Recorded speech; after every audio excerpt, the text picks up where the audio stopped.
Hi friends, हम लोग NCERT के समरी को कर रहे हैं। ईवीएस के लिए हम लोग आगे स्टार्ट करते हैं। आज दूसरा सेशन है, ध्यान से देखिएगा।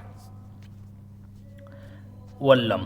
केरल के कुछ भागों में बच्चे पानी को पार करने के लिए वल्लम लकड़ी की बनी छोटी नाव में बैठकर स्कूल तक पहुंचते हैं। यानी लकड़ी के नाव को केरल में वल्लम बोला जाता है।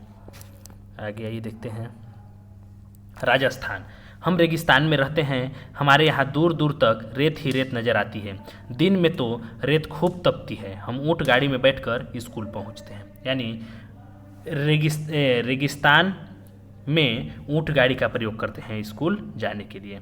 बैलगाड़ी। हम बैलगाड़ी पर बैठकर हरे भरे खेतों से धीरे धीरे निकलते हुए स्कूल पहुंचते हैं। तेज़ धूप या बारिश तो हम अपनी छतरियां खोल लेते हैं। मैदानी इलाके में बैलगाड़ी का प्रयोग करते हैं। नेक्स्ट, सीमेंट का पुल। हमें भी कई बार कई सड़क पार करनी होती है, तब हम भी पुल से जाते हैं। ये सीमेंट ईंटों और लोहे के सरिये से बने होते हैं। देखो, पुल पर चढ़ने उतरने के लिए सीढ़ियाँ भी हैं। यानी सीमेंट पुल का उपयोग कहाँ करते हैं? नॉर्मल एरिया के लोग। हम लोग भी सीमेंट पुल का उपयोग करते हैं। आगे आइए देखते हैं। बांस से बना पुल। असम में, यानी हमारे यहाँ बारिश बहुत होती है। कभी कभी तो चारों तरफ घुटनों तक पानी भर जाता है, फिर भी हम स्कूल जाने से नहीं रुकते। एक हाथ में किताब उठाते हैं और दूसरे हाथ में बांस को पकड़ते हैं। हम जल्दी जल्दी बांस और रस्सी से बने पुल के द्वारा स्कूल पहुँच जाते हैं। यानी असम में स्कूल जाने के लिए बांस और रस्सी से बने पुल का प्रयोग करते हैं। यहाँ पर कुछ छोटे छोटे बच्चे बांस और रस्सी के पुल के द्वारा स्कूल जा रहे हैं। आगे आइए देखते हैं। मटर के प्रयोग चिकने या खुरदुरे। यहाँ पे मटर के बारे में बताया गया है फ्रेंड्स कि ऑस्ट्रिया में रहने वाले ग्रेगर जॉन मेंडल, जिसको अनुवांशिकी का जनक भी बोला जाता है, ग्रेगर जॉन मेंडल का जन्म 1822 में गरीब किसान परिवार में हुआ था। उन्हें पढ़ाई का बहुत शौक था। फ्रेंड्स, यहाँ पे कुछ कहानी दिया हुआ है। इस कहानी को अभी नहीं पढ़ूंगा क्योंकि कहानी उतना इम्पोर्टेंट नहीं है। इसके बीच बीच का फैक्ट इम्पोर्टेंट है। आगे आइए देखते हैं। मैं फैक्ट को पढ़ूंगा, आप ध्यान से सुनिएगा।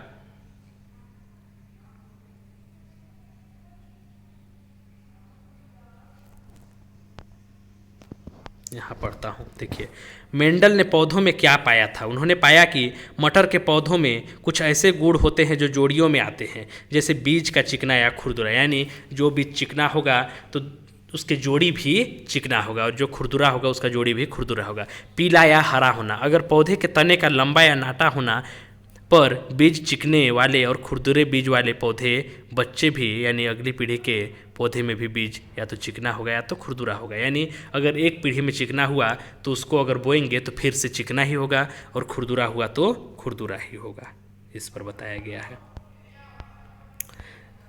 ये आ गया सूर्यमणि का तोरांग। ये सूर्यमणि कौन है हम लोग देखते हैं। सूर्यमणि 21 साल की थी तब उसने वासवी दीदी और कई लोगों की मदद से एक केंद्र खोला। उसने एक जगह का नाम रखा तोरांग। ये तोरांग क्या है? कुड़ुक भाषा में तोरांग का मतलब है जंगल। ठीक है फ्रेंड्स, झारखंड में तोरांग का मतलब होता है जंगल। ये सूर्यमणि झारखंड की है और झारखंड में ही तोरांग का मतलब जंगल होता है। आगे आइए फ्रेंड्स, नीचे देखते हैं। सूर्यमणि का कहानी दिया हुआ है। सूर्यमणि लोगों से चर्चा कर रही है। झूम की खेती। झूम खेती का तरीका निराला है। बहुत ही इंपॉर्टेंट फैक्ट है फ्रेंड्स। झूम खेती, आइए देखते हैं। एक फसल काटने के बाद जमीन को कुछ साल तक आराम करने देते हैं, उसमें खेती नहीं करते। इस जगह जो बांस या जंगल उग आता है उसे उखाड़ते नहीं है फ्रेंड्स। एक साल तक खेती करने के बाद उसको छोड़ देना है। फिर जो भी अनवांटेड प्लांट्स यानी जो भी अनुपयोगी पौधा आएगा उसको उखाड़ना नहीं है, बस कट कर देना है। उसको कट करना है और उसे जला देना है। और यहाँ जो राख आएगा उसको फेंकना नहीं है, वही उसमें खाद का काम करेगा। ज़मीन को जलाते हुए आसपास के पेड़ न जले। इस टाइप से ज़मीन को, वहाँ पर के पेड़ पौधों को जलाना है कटे हुए, कि अगल बगल के पेड़ पौधे ना जले, जंगलों को नुकसान ना हो, यह भी देखना है। ठीक है। फिर जब इस ज़मीन में खेती की बारी आती है तो ज़मीन को जोता नहीं जाता, मतलब हल्का हल्का एकदम डीप नहीं जोता जाता है, हल्का हल्का खोद के, हल्के हल्के खोद के बीज छिड़क देते हैं। एक ही खेत में अलग अलग तरह के बीज जैसे मकई, सब्जियां, मिर्च और चावल बोए जाते हैं। और दिया हुआ है, फसल के समय भी अनचाही घास और पौधों को उखाड़ते नहीं हैं, उन्हें गिरा देते हैं ताकि वे ज़मीन में ही मिट्टी में मिल जाएं। इससे भी ज़मीन उपजाऊ बनती है। अगर किसी परिवार में किसी कारण खेती का काम पिछड़ जाता है तो दूसरे लोग मदद करने के लिए वहाँ आ जाते हैं, झारखंड में फ्रेंड्स।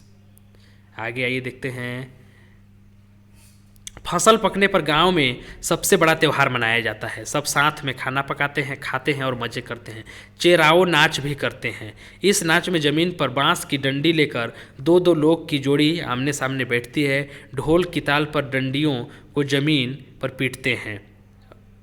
डंडियों के बीच लोग एक कतार में खड़े होकर कूदते हैं और नाचते हैं। यानी चेरो डांस कहाँ किया जाता है? तो मिजोरम में चेरो डांस किया जाता है, मिजोरम में। ये है भारत का मानचित्र। देखिए, पूर्व, पश्चिम, उत्तर, दक्षिण। इसको ध्यान से देखिएगा। 2 से 3 नंबर मैप से आता है फ्रेंड्स। मैप से क्या क्या क्वेश्चन आता है मैं आपको बता दूंगा। आएगा कि क्वेश्चन आ जाएगा, महाराष्ट्र छत्तीसगढ़ के किस दिशा में स्थित है? तो इस टाइप से आप मैप को देखे रहेंगे तो आप बता देंगे कि महाराष्ट्र छत्तीसगढ़ के पश्चिम दिशा में स्थित है। आ जाएगा, कर्नाटक के समीपवर्ती या कर्नाटक के पड़ोसी राज्यों का नाम लिखो। तो आप पढ़े रहेंगे तो बता देंगे कि कर्नाटक का निकटवर्ती जो उसका पड़ोसी राज्य है वो महाराष्ट्र है, गोवा है, तेलंगाना है, आंध्र प्रदेश है, इस टाइप से फ्रेंड। तो राज्य और राजधानी को एक बार ध्यान से पढ़ लीजिएगा। इसमें जो भी दिया है बहुत ही इम्पोर्टेंट है।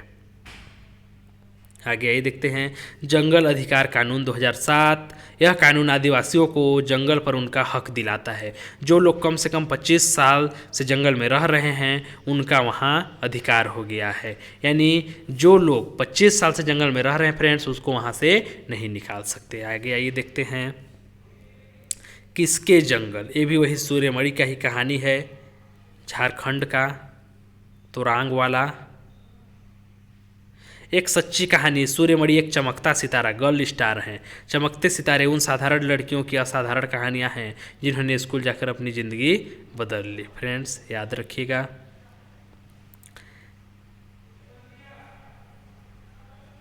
ये इम्पोर्टेंट नहीं है फ्रेंड्स, मैं जो जो इम्पोर्टेंट है उसी को ही बताऊंगा। हाँ, इसमें इसके 3rd पैराग्राफ में केचुए के बारे में बताया गया है। फैक्ट्री से बनी खाद का इस्तेमाल ज़मीन में नहीं करना है। इनकी ज़मीन उपजाऊ बनती है। किसका उपजाऊ बनता है? जिसमें केचुए वाले खाद का प्रयोग किया जाता है। यानी केचुए वाले खाद से ज़मीन पोली हो जाती है। याद रखिएगा फ्रेंड्स।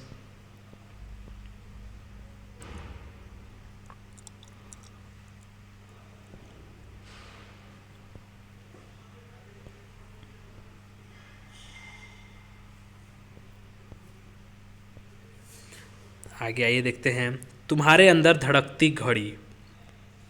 ये क्या है? घड़ी की सुई भी होती है।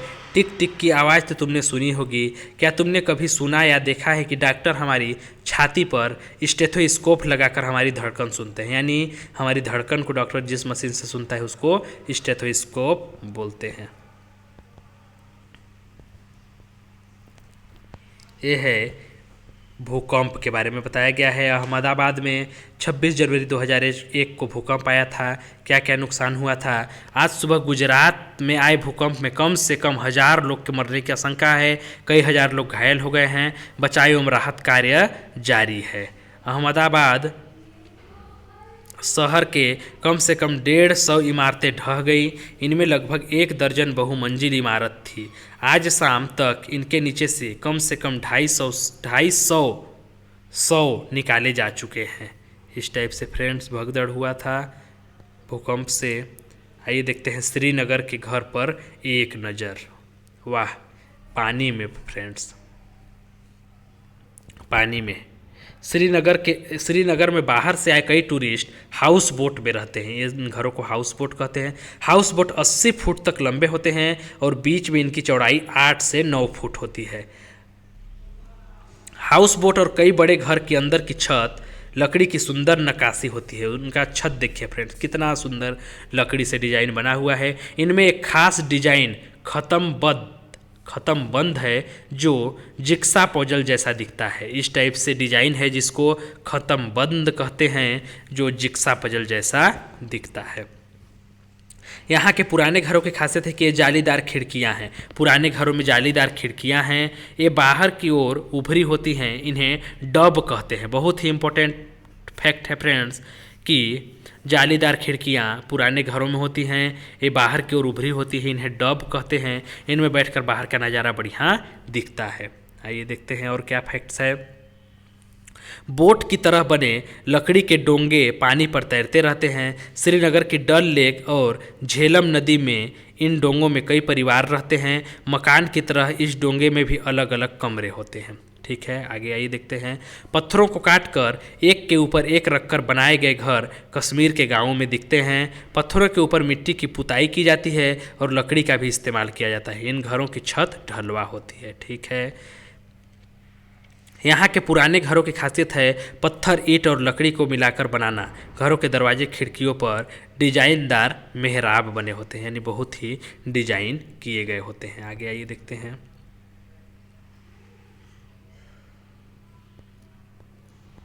ये कहानी है, यहाँ पे कुछ इम्पोर्टेंट फैक्ट है। रेबो के पास ही भेड़ बकरियों को रखने के लिए जगह बनी हुई थी। इसे चंगपा लेखा कहते हैं। यानी फ्रेंड्स, ये श्रीनगर का बात कर रहा है, जम्मू कश्मीर का बात कर रहा है। जम्मू कश्मीर में ही चंगपा प्रजाति रहते हैं। ये चांगपा प्रजाति भेड़ बकरियों को पालने का काम करते हैं। जम्मू कश्मीर की एक प्रजाति है, याद रखिएगा, चांगपा प्रजाति। आगे आइए देखते हैं। दुनिया में मशहूर पश्मीना। माना जाता है कि एक पश्मीना शॉल में 6 स्वेटरों के बराबर गर्मी होती है। बहुत ही इंपॉर्टेंट है, एक पश्मीना शॉल 6 स्वेटरों के बराबर होती है। इतनी गर्म पर मोटी बिल्कुल नहीं। यह पश्मीना बनता है पहाड़ी बकरियों की एक खास नस्ल से, जो लगभग 5000 मीटर की ऊंचाई पर रह सकती हैं। यहाँ सर्दियों में तापमान 0 डिग्री सेंटीग्रेड से भी बहुत कम, यानी -40 डिग्री सेंटीग्रेड तक चला जाता है। इतनी सर्दी से बचने के लिए बकरियों के शरीर पर बहुत ही बारीक और नरम बाल उग आते हैं, जो गर्मियों में झड़ जाते हैं। ये बाल बहुत ही पतले होते हैं, इतने पतले कि बकरी के 6 बाल मिलाकर तुम्हारे सिर के 1 बाल की मोटाई के बराबर होती है। देखिए फ्रेंड्स, कितना इम्पोर्टेंट है। इसलिए पश्मीना शॉलों को मशीन द्वारा नहीं बुना जाता। इनकी बुनाई हाथों से करने के लिए एक खास बुनकर होते हैं। अगर एक बुनकर 250 घंटे बुनाई करे तब जाकर एक साधारण पश्मीना शॉल तैयार होती है। इनकी मेहनत सोचो फ्रेंड्स। ये पश्मीना शॉल के बारे में बताया गया है, बहुत ही इम्पोर्टेंट है। आ गया ये चांगपा के बारे में मैं बताता हूँ। वहाँ मैं मिला नाम ग्याल से। कोई जा रहा है, एक यात्री, वो जम्मू कश्मीर जा रहा है, तो वे बता रहे हैं कि मैं वहाँ के लोगों से मिला, उन्हीं ने मुझे चांगपा के बारे में बताया। इतने बड़े इलाके में सिर्फ 5000 लोग रहते हैं, यानी चांगपा प्रजाति या जहाँ भी रहते हैं वे 5000 रहते हैं। चांगपा घुमंतू लोग वे घूमते रहते हैं, जो हमेशा एक ही जगह पर नहीं रहते। अपनी भेड़ बकरियों के झुंड को लेकर पहाड़ों में हरे मैदान की खोज में घूमते रहते हैं। भाई भेड़ बकरी मैदान समतल में रहेंगे, वे उन्हीं को लेकर घूमते रहते हैं। इन्हीं जानवरों से इन्हें उनकी ज़रूरत का सामान मिल जाता है। दूध, मांस, टेंट के लिए चमड़ा, स्वेटर और कोट के लिए ऊन आदि। भेड़ बकरियां ही इनकी सबसे बड़ी पूंजी है। जितनी भेड़ बकरियां होगा उतना ही ऊंचा परिवार होगा, यानी जिसके पास जितना ज़्यादा भेड़ बकरी होगा उसका परिवार उतना ही अमीर होगा। आगे आइए देखते हैं फ्रेंड्स। चांगपा खास तरह की बकरियां पालते हैं जिनके बालों से दुनिया की मशहूर पश्मीना ऊन बनती है। जितनी ठंडी और ऊंची जगह होगी, इन बकरियों के बाल भी उतने ही ज़्यादा नरम और मुलायम होंगे। इसलिए चांगपा इतने मुश्किल हालात में भी इतनी ऊंचाई पर रहना पसंद करते हैं। ठीक है फ्रेंड्स, तो याद रखिएगा चांगपा जम्मू कश्मीर के घुमंतू प्रजाति हैं और उनके बारे में जो भी इम्पोर्टेंट फैक्ट बताया उसे याद रखिएगा। आगे आइए देखते हैं। आपका स्वागत है कहते हुए नामग्याल मुझे बहुत बड़े कोने टेंट में ले गया। ये अपने टेंट को रेबो कहते हैं, यानी चांगपा के लोग अपने टेंट को रेबो कहते हैं। रेबो याद रखिएगा, चांगपा के लोग अपने टेंट को रेबो कहते हैं। ये नीचे डब्बे में लिखा हुआ को मैं पढ़ रहा हूँ। चांगपा की भाषा चांगथांग, चांगपा की भाषा है चांगथांग। इसका मतलब है ऐसी जगह जहाँ बहुत कम लोग रहते हैं, इसको चांगथांग बोलते हैं, याद रखिएगा।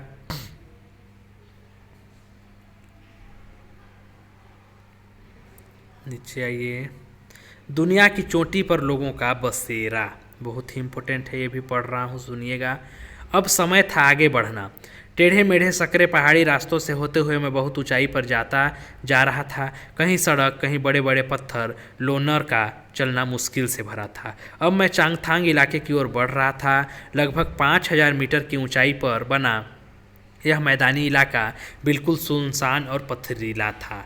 इतनी ऊंचाई पर सांस भी लेना मुश्किल हो रहा था। मेरे सिर में दर्द होने लगा और बहुत कमजोरी महसूस होने लगी। फिर धीरे धीरे ऐसी हवा में सांस लेने की आदत सी पड़ गई। मैं कई दिन तक यहाँ मोटरसाइकिल पर घूमता रहा, लेकिन दूर दूर तक कोई दिखाई नहीं पड़ा। वहीं चांगथांग के ही बारे में बताया गया है फ्रेंड्स। आगे आइए।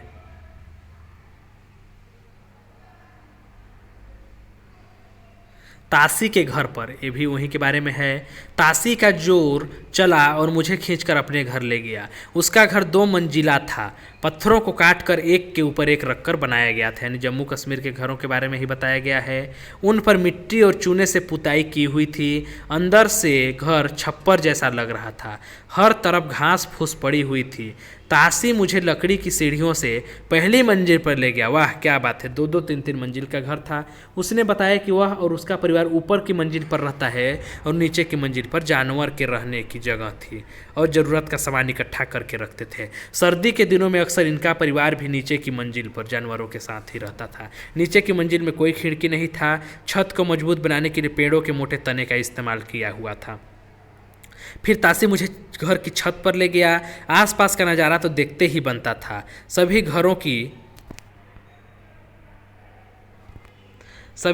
की छतें समतल थी। कहीं लाल मिर्च सूखने के लिए फैली थी तो कहीं सीताफल और मक्का। किसी छत पर धान के ढेर लगे थे तो किसी पर उपले सूख रहे थे। वाह फ्रेंड्स, याद रखिएगा, बहुत ही इंपॉर्टेंट फैक्ट है। और पढ़ता हूँ। तासी ने बताया कि छत उसके घर का सबसे महत्वपूर्ण हिस्सा है। यहाँ गर्मियों की तेज धूप में ही बहुत सारी फल सब्जी सुखा ली जाती है। ये ठंडे दिनों में इस्तेमाल होती है, यानी गर्मी में बहुत सारा सुखा लिया जाता है सामान ठंडे दिनों के लिए। फल सब्जी नहीं मिल पाता ठंडे दिनों में, इसलिए उन्हीं का इस्तेमाल किया जाता है। वहाँ खड़ा मैं सोच रहा था कि किस तरह उनके घर का हर हिस्सा एक खास सोच से बनाया होगा, बिल्कुल वहाँ के मौसम और लोगों की ज़रूरत के अनुकूल। मुझे यह समझने में देर नहीं लगी कि मोटी मोटी दीवारें, लकड़ी के फर्श और लकड़ी की छत ही ठंड से बचाते होंगे। आगे ये देखते हैं ठंडा रेगिस्तान। आखिरकार मैं और लोनर लेह पहुँच गए। लेह लद्दाख का बात हो रहा है फ्रेंड्स, जम्मू कश्मीर का। अजब अनूठा था यह इलाका, सूखा समतल और ठंडा रेगिस्तान। लद्दाख में बहुत ही कम बारिश होती है। यहाँ दूर दूर तक दिखते थे बर्फ़ के ढके पहाड़ और सूखा मैदान। लेह शहर की एक शांत गली में सफ़ेद पत्थर के सुंदर मजबूत घरों को देखा। थोड़ा आगे बढ़ा तो कुछ बच्चे झूले यानी याद रखिएगा फ्रेंड्स, लेह में, लद्दाख में स्वागत करना को झूले बोलते हैं। बहुत ही इम्पोर्टेंट लाइन है। स्वागत झूले स्वागत स्वागत चिल्लाते हुए मेरा पीछा करने लगे। लोनर देखकर बहुत हैरान हुआ। ठीक है, आगे आइए फ्रेंड, देखते हैं और क्या है। मेरा नया घर। मैं और मेरी लोनर आगे बढ़े जा रहे थे। मुझे सिर्फ भर पेट खाना चाहिए था और रात की ठंड से बचने के लिए टेंट। मेरे छोटे से नायलॉन के टेंट में इतनी सी जगह थी कि मैं सो सकूं। रात के समय मेरी मोटरसाइकिल टेंट के बाहर पहरा दे रही थी। ये कहानी बता रहा है फ्रेंड्स, याद रखिएगा। यानी टेंट किसके बने होते थे? नायलॉन के बने होते थे। और इस टेंट को क्या बोलते थे फ्रेंड्स? रेबो बोलते थे। याद कीजिए, पिछले वाले लाइन में मैंने बताया था। बसेरा ऊंचाई पर, उसी का कहानी है फ्रेंड्स। ये देखिए, एक यात्री है, ये जा रहा है पूरा सब कुछ लेके। कहाँ जा रहा है?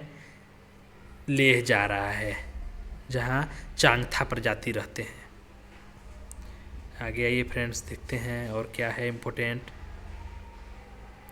हिम्मत रखो तो नए दरवाजे खुलेंगे। एक इसका कहानी है फ्रेंड्स, सुनीता जब 5 साल की थी। फ्रेंड्स सुनीता विलियम्स की कहानी है, इसको देखिए इंपॉर्टेंट है, यहाँ से भी क्वेश्चन आता है। सुनीता जब 5 साल की थी, उन्होंने टीवी पर नील आर्मस्ट्रांग को चांद पर उतरते देखा। सन 1969 में नील आर्मस्ट्रांग चांद पर उतरने वाले सबसे पहले व्यक्ति थे। छोटी सुनीता उनसे बहुत प्रभावित हुई। सुनीता बताती है कि बचपन में उसकी खेल कूद से बहुत दिलचस्पी थी। ठीक है फ्रेंड्स, यहाँ सुनीता विलियम्स के बारे में बताया गया है जो अंतरिक्ष पे गई थी। आगे आइए देखते हैं। सुनीता विलियम्स पृथ्वी से 360 किलोमीटर दूर स्पेसशिप में गई। सोचो 360 किलोमीटर कितना होगा, जहाँ तुम रहते हो वहाँ से 360 किलोमीटर कौन सा शहर है। सुनीता उतनी ही दूर पृथ्वी से बाहर गई थी।